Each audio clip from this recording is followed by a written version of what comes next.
कहानी शुरू होती है एक छोटे और बेहद सुंदर से गांव से जिसका नाम था मस्ती नगर। इस गांव के लोग हमेशा मुस्कुराते रहते, हर वक्त मजाक और मस्ती में डूबे रहते थे। लेकिन इस हंसी खुशी के पीछे छुपा था एक ऐसा काला राज जिसने पूरे गांव की रूह तक को दहला रखा था। मस्ती नगर से कुछ ही दूरी पर बहती थी एक छोटी सी नदी, नील नदी। गाँव के लोग दिन में इस नदी का पानी पीते, नहाते। सुबह होते ही नदी किनारे भीड़ लग जाती थी, लेकिन जैसे ही सूरज ढलता लोग डर से कांपते हुए अपने अपने घरों में बंद हो जाते, क्योंकि रात होते ही नील नदी के किनारे से आती थी एक अजीब सी आवाज। गांव वालों का मानना था कि इस नदी में एक श्रापित आत्मा रहती है। हर रात वह किनारे खड़ी होकर एक अनजान सा गीत गाती थी और जिसने भी उसे अपनी आंखों से देख लिया वह जिंदा कभी नहीं लौट पाया। अगले दिन उसकी लाश नदी किनारे मिलती, सिर धड़ से अलग। लेकिन असली सवाल ये था कि वो आत्मा कौन थी और वह गाँव वालों को क्यों मार रही थी। गाँव के एक कोने में रहता था एक लड़का, राइस्टार। वो हाल ही में मस्ती नगर आया था और यहाँ उसका एक अच्छा दोस्त भी बन गया था, ज्ञान भाई।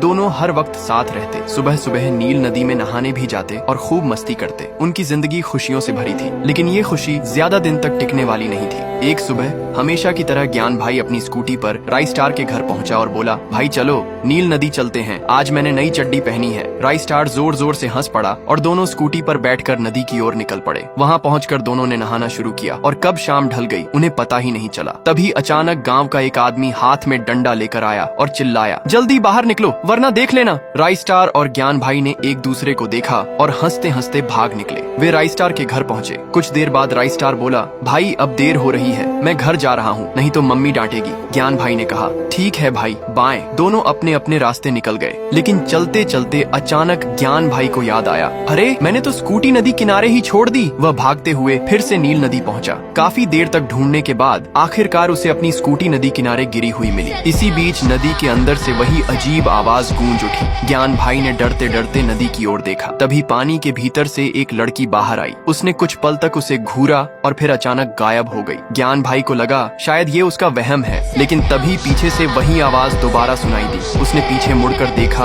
और वहाँ वही आत्मा खड़ी थी। उसने बिना कुछ कहे ज्ञान भाई का सिर धड़ से अलग कर दिया। अगले दिन सुबह गांव वाले नदी किनारे जमा हुए। वहाँ ज्ञान भाई की लाश पड़ी थी, सिर कटा हुआ। ये खबर सुनते ही राइस्टार वहाँ पहुँचा। उसका दिल टूट चुका था। वो समझ ही नहीं पा रहा था कि ये सब हुआ कैसे। तभी वही आदमी आया जिसने कल रात उन्हें नदी से भगाया था। उसने राइस्टार से कहा, मैंने तुम्हें पहले ही समझाया था, ये नदी साधारण नदी नहीं है, यहाँ एक श्रापित आत्मा रहती है। जो भी उसे देख लेता है उसका खेल खत्म। राइस्टार ने कांपती आवाज में पूछा, लेकिन ये आत्मा कौन है और मेरे दोस्त को क्यों मारा? आदमी ने लंबी सांस लेते हुए कहा, ये कोई नहीं जानता। उस पल राइस्टार ने एक कड़ा फैसला किया, मैं इस राज को जान कर रहूंगा, चाहे कुछ भी हो।